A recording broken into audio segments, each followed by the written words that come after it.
be not implied violence at not following her directives. There would be actual violence.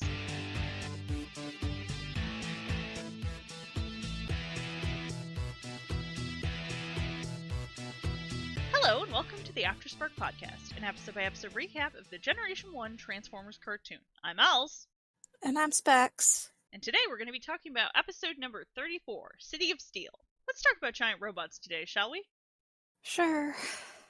Get ready for a very eventful episode today, folks! We open at a very 80s era New York City skyline. Now with 90% more flying burp.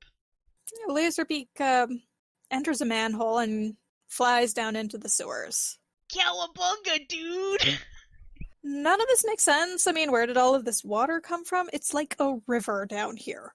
And then there's just this ladder between two pipes that appears to serve utterly no purpose. Like, I want to say there, wasn't a way to get up to that pipe. Like, there was just a ladder between two pipes that you didn't look like you could get to or something. Yeah, it doesn't look like it reaches anything, it's just there's a random ladder. Yes. And then we're suddenly in an abandoned and, quite frankly, devastated subway for some reason. New York is weird, I guess. Laserbeak shoots laser beams at a door to make it open. This does not damage the door in any way, and shouldn't the Decepticons have a better way of opening doors than shooting at them? I mean, they have several people who don't have hands. Yeah. Yeah. I mean, just the cassettes alone, you know? I'm just saying. Mm-hmm. And I mean, what if Shockwave is holding something in his one hand? Right. He's got a gun for the other one. I mean, I guess that's an argument for shooting to open doors, unfortunately. But I mean, I'm just saying, motion sensitive, something that senses Decepticon badge. Either of those seem like perfectly reasonable options. I mean, heck, maybe shooting it was just a way of transmitting a code to open the door. I don't know. They really could have shown that in a different way, but fair. Laserbeak enters Soundwave's chest, and elsewhere the Constructicons argue amongst themselves. And lo, a very off-model Megatron appears. He will look off-model for this entire episode, and it will drive me nuts. So, just ignore me. It's gonna keep coming up. I'm sorry. Megatron admonishes the Constructicons for arguing, and Soundwave reports that there is absolutely no nearby Autobot activity. Megatron then laughs maniacally, saying, "Soon New York City will be all mine!" While waving his arms in the air like he just don't care. Everybody dance now? Everybody party! And due to the Constructicon activity down below, we then see that the entire Empire State Building sinks into the earth. Who knew there were just large holes under New York City? If I were a New Yorker, I'd be extremely concerned about this. Either that, or maybe the Constructicons just have been really, really busy. Both could be true. God, sinkholes would be terrifying there. In a city, yeah. I mean, I think that's why normally you don't have cities built in places where sinkholes are as common, but at the same time, they still are built in cities. Yeah, well, I mean, the thing is, it's not like people could really tell at that point, I don't think. Not unless it had, a history of happening. France! Paris! That's why the catacombs exist. There had been all of this mining that had happened under Paris, and so it was leaving these, essentially very places that could crumble, fall in, and so they had to do something to get structure down there, and that is a partial reason why the catacombs exist in Paris. Oh, that is interesting. Yeah, sorry, on that historical tangent on the too many documentaries Owls has watched in the past couple of months. Sorry! At the Ark, the Autobots watch the news about the sinking Empire State Building. And Optimus correctly intuits that this has to be Megatron's doing, and all the Autobots roll out to head towards New York City. It's time for another cross-country road trip! Courtesy of Prowl. We have to assume. As they're leaving, Optimus radios Sparkplug to tell them to have Wheeljack meet them in Central Park, but in the shot where, Sparkplug is receiving this message, he doesn't move at all, doesn't say anything, and it's just a very weird shot, because it's this is not an alive person. They were saving money. Yes. Then, in New York, we see Sideswipe, Sunstreaker, Wheeljack, Mirage, and Hound entering the city by way of water skis when they spy Laserbeak. Ah, water skis. The time-tested and honorable method of travel over water. I think what kills me is, like, to my knowledge, we don't even have, like, toys that have water skis on them, so it seems so strange that they keep coming up.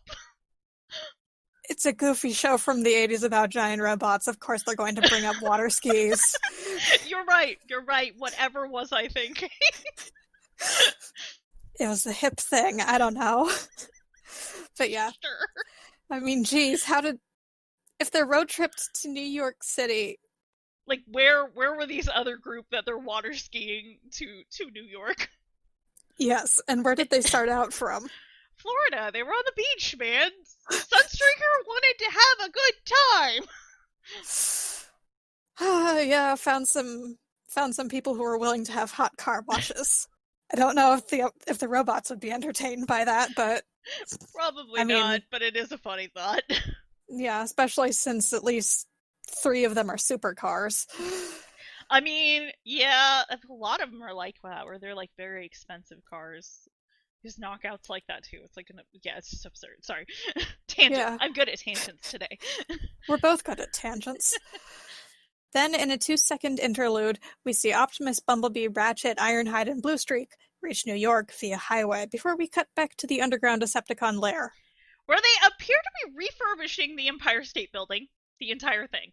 Oh god, there are probably people in there who probably wish they'd stopped drinking. Pray everyone was on their lunch break, maybe? Hopefully.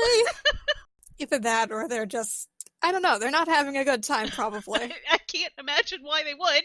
I mean, this begs the question, is the electricity still connected? Did they still have water?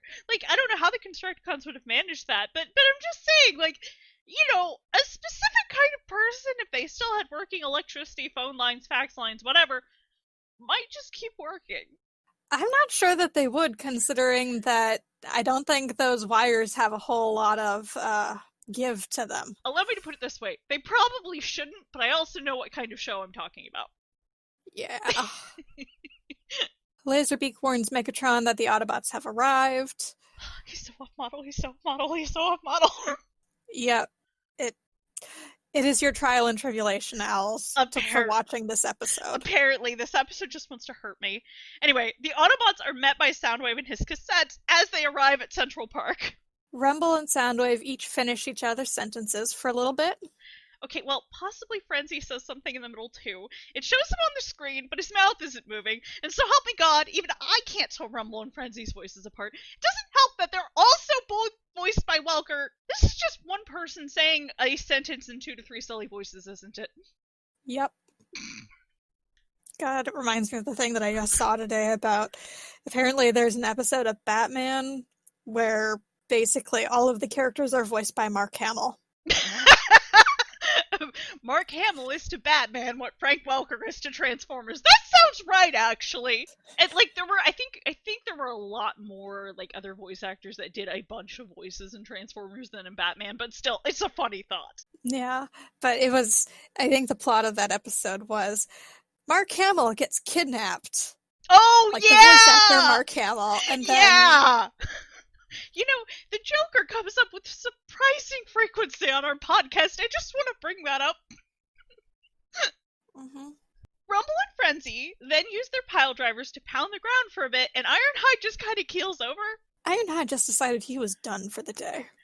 While all of the animation in this episode is just terrible, wow, that fall is in a special place. Yeah... Scavenger can sense Optimi as he digs under Optimus from below. But not before Optimus chucks Soundwave across the park. And how does this even work? Prime doesn't fall onto Scavenger, he falls like 40 stories and lands on his back in Long Haul's trailer. And to,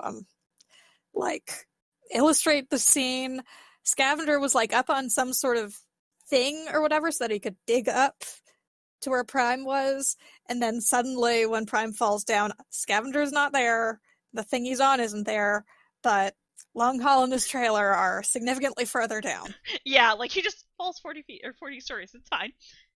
Then Megatron walks over, zaps Optimus with some kind of device, and severs his motor relays. So he zaps Optimus's abs with a strangely dildo-y shaped object, and now Prime can't move? Well, technically, I think he calls it suspended animation, but pretty much yes. Just checking. Okay. Then Megatron flies up through the hole made by Scavenger and threatens to kill Optimus if the Autobots don't leave. Then the Decepticons raise the brand new, refurbished, and updated Empire State Building back to ground level, and Megatron proclaims he is the leader of New Cybertron. I mean, at least that's a better name than last time he named something. Although, I have to give him credit, his fantastic threat to Optimus Prime to melt him down into paper clips. Yeah, I mean, that is honestly kind of ignoble for Optimus to be turned into, office supplies, and honestly, I want to know how Megatron knows what a paperclip is. Oh my god, do Cybertrons have paper clips? I mean, they don't even use paper most of the time. I don't think they have trees.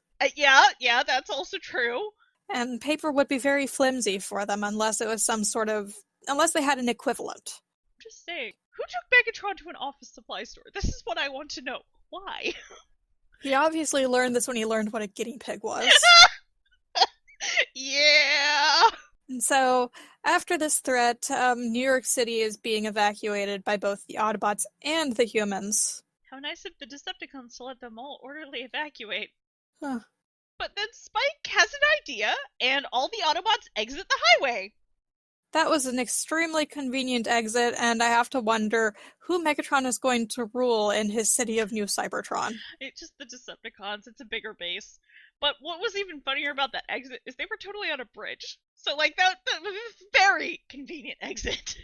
Yep. And now, back to, underground, Megatron is standing between Optimus's legs on Longhaul's truck bed with his fusion cannon aimed downwards, talking about his conquest. Yeah, that's not awkward at all. That's not awkward at all. I'm also not exaggerating. You're not. Megatron then orders Hook to disassemble Prime. Which Hook then begins by pulling out a lightsaber. A purple one to, keep it Decepticon themed. Of course. Later, Longhaul dumps all the Optimus Prime parts in front of Megatron's feet. Megatron then picks up Optimus's head to gloat, which obviously he can't do if Prime is conscious, so he runs power through the head. And this is like one of the few things that's consistent with the comics. Ironically, yes. Also, I think we meant unconscious. We used the wrong word. He should have been unconscious. Or he can't do if Prime is unconscious, so let's run with that. For some reason, Optimus can control his limbs while his head is active, so he has his dismembered forearms grab Megatron's legs and trip him. Optimus has the weirdest ass powers that he Right? can just pull out of nowhere. Right? And then Megs gets back up, tells the Constructicons they can do whatever the hell they want with the rest of Optimus's body, but he's keeping the head. Presumably so we can put it on the metaphorical mantle. I mean, God, this is basically the exact same thing that, well, actually, I think it was Shockwave in the comics, because I know Shockwave but his popped head was up at some point. Yeah. His head was definitely separated from his body. Elsewhere, Spike is waist deep in some water. Next to a ship, he directs the Autobots into what looks like an open sewer drain, and we discover that he's actually sitting on Bumblebee's head in the water. So Bee's got those little horns on his head. It seems like it would not be so comfortable on the good old keister. Yeah. But apparently Spike's okay with it. I mean, if he'd actually been drawn small enough that he could fit between the horns, I don't think it would be so bad, but it definitely looks like he's sitting on the horns. Right, that doesn't look comfortable. So then, Spike, Bee, Ratchet, Mirage, and Hound enter the sewer to go save Optimus. I'm gonna call them Team Health Hazard, considering Spike was sitting in water that appears to be very near a sewer exit, or if it's not a sewer exit, some sort of storm drain exit, and I mean, that's still not going to be great for his health. Yeah. Mirage scouts ahead of the group, turning invisible, leaving Hound to track him with his scanners as the rest of the group follows. Scrapper is congratulating himself on the Constructicons using Optimus's remains extremely creatively as he touts off one of Prime's arms holding Prime's blaster. They drive up, and then we go back to Team Health Hazard. Ratchet complains about feeling like they're in a swamp. How is there foliage down there? Through the magic of cartoons. Considering the type of show this is, yes. Hound says he's now picking up Optimus's signal from behind them, and then Mirage reappears and points out the giant red, blue, and white alligator that is charging towards them. With an Autobot logo clearly visible on its leg. That they don't notice. The Autobots are not very good at, noticing things. Very obvious things. Yeah. They walk slowly away as Mirage covers them. Hound expresses his confusion as to why his sensors are picking up Optimus. Oh, come on, guys! The suspiciously colored alligator clearly has nothing to do with it, right? Right. Obviously not. That would be too obvious. Bee and Spike lead the alligator into an old subway train, and then the others send it down the track. Somehow this train still has power. Back topside, Mixmaster has just shits girders, like in vehicle mode, when Skywarp shoves a car into his mixing tank. Mixmaster is a very good chemist. Very good. Obviously. Starscream compliments Megatron for once, though obviously not to his face. He likes what he's done with the place, or the city at least. Yep. In the Decepticon base, Team Health Hazard finds Optimus's head. We get introduced to yet another random unit of measure. Mechanometers. We did not need another one. No, we didn't, but we got another one anyway.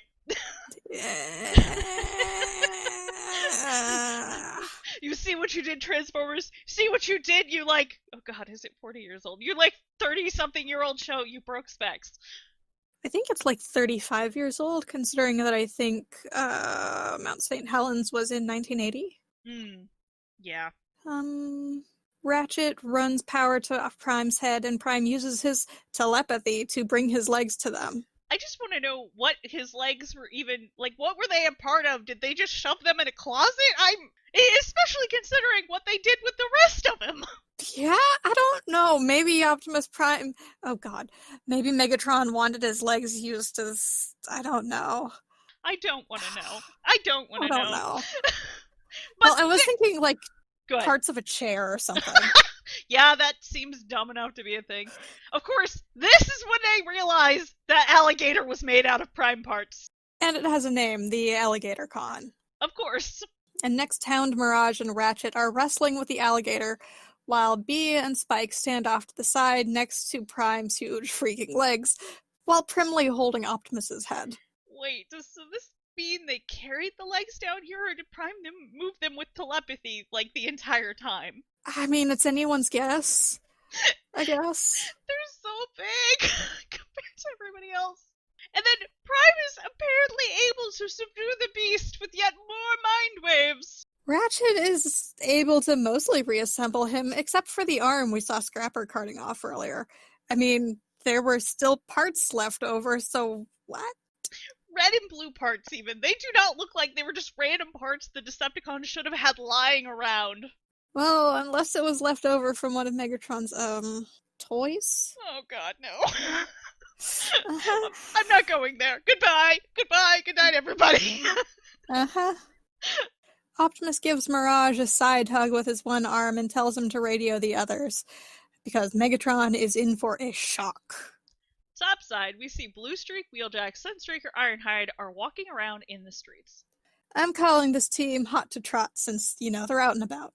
We've got Hot to Trot and Team Health Hazard, for those of you following at home. And they see Prime's missing arm. It is attached to a building, acting as some sort of sentry gun. In Decepticon HQ, Megatron is very unhappy about losing his toy as he spies Team Health Hazard in the monitor, walking with Prime. And then Prime's arm shoots into the screaming Autobots below. Soundwave just calmly mashes what we have to assume is the fire button, repeatedly. Yeah. Oh god, someone's just using Optimus Prime's arm as a video game. Yes. It's the most lifelike video game. And honestly, the Autobots seem like they're more afraid of the arm than the alligator, as they actually run away from the arm. Yes. We see Jazz in a shot for a second. Hound and Bluestreak fall into a hole where Rumble appears, driving a subway train. Before suddenly turning into frenzy. I mean, like, his color changes between shots. Yeah, I mean, whichever cassette this is, he looks like he's having a very good time. Well, he is until Bluestreak and Hound explode the front of the train, and that apparently stops all momentum and they are saved. What are physics to a children's TV show episode? In the 80s. Yeah. B, Sideswipe, and Sunstreaker are driving around before being suddenly attacked by taxis. These Decepticabs appear to be the Constructicons' handiwork.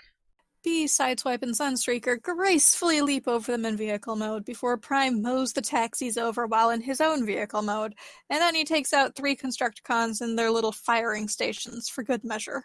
Optimus arrives back in front of the Empire State Building and says, "It's time to lend him a hand and an arm as well."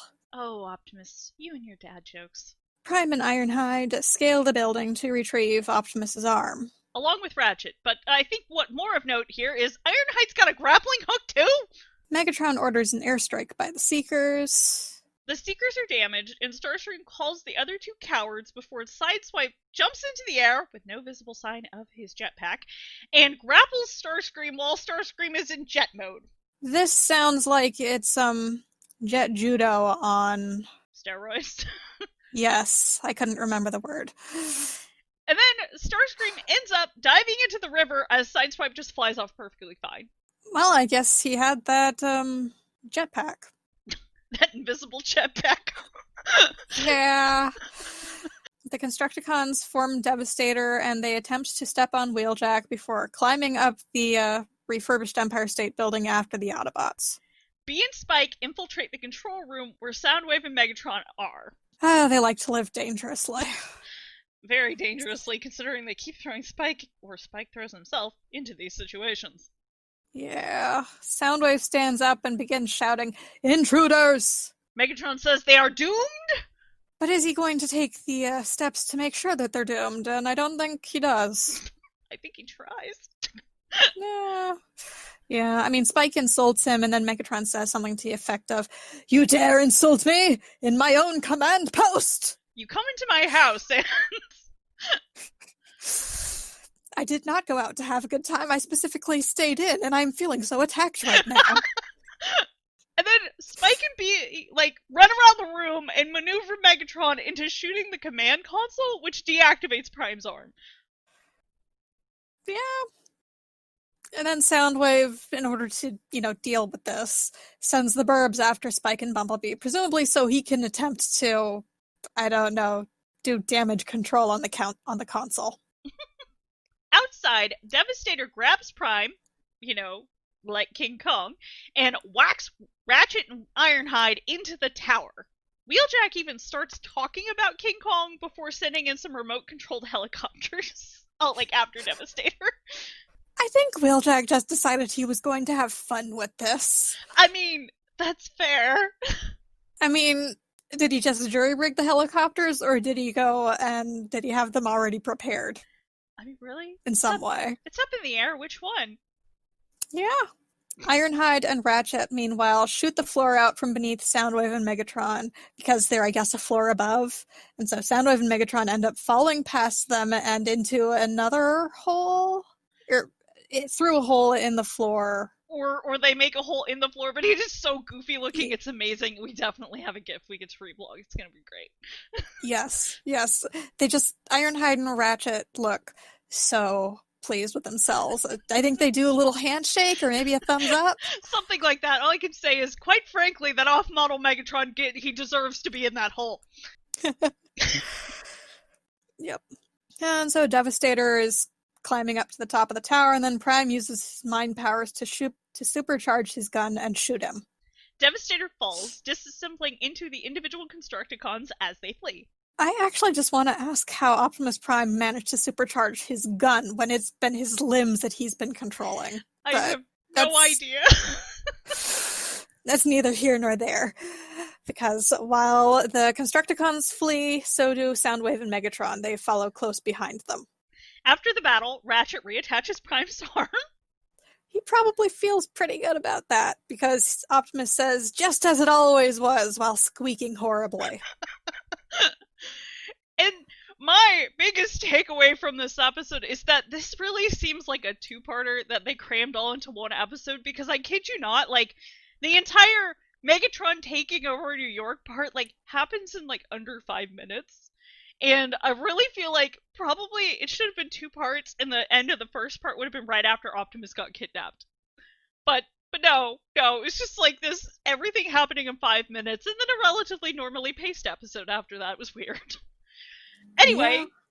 join us next time for episode 35, Desertion of the Dinobots, part 1. And then Specs has some fanfics for today. Yeah, we have some fanfic recs. The first is The Return of the Revenge of the Son of the City of Steel by Wayward Insecticon, and it is actually a script format parody of this episode, and I thought it was just very fitting for it. Like, it's funny, it's silly. It is. It's based on the G1 cartoon, it's rated T, it's Gen, there's no pairings, and it's a G1 cast. And in summary, it's script format. What happens when the dreadful episode City of Steel goes north? You get this thing. And it's a City of Steel parody, and it's a one-shot. And the second fic is 5 Hangovers and a Trumpet by Koi Lungfish. Also a G1 cartoon-based fic. It's rated T, Gen, none, and the characters are the Constructicons. And in summary, the aftermath of a Constructicon party can be a messy place. And character theme here is the Constructicons, considering that the Constructicons were such a big part of everything here. Yes, the plan to refurbish New York. And refurbish Optimus Prime while they were at it. Yep. Also a one-shot. This one sounds like so much fun. Like, that title alone just sounds glorious. 5 Hangovers and a Trumpet. Mm-hmm. It's fun. It's one that I remember reading, like, back when it was first published. And just, it's fun. It sounds fun. I can't wait to read this one myself.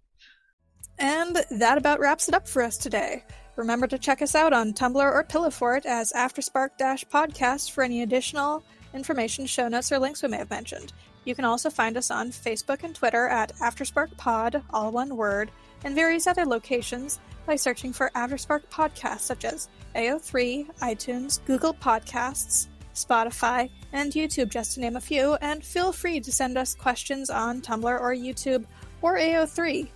Till next time, I'm Specs. And I'm Els. Toodles!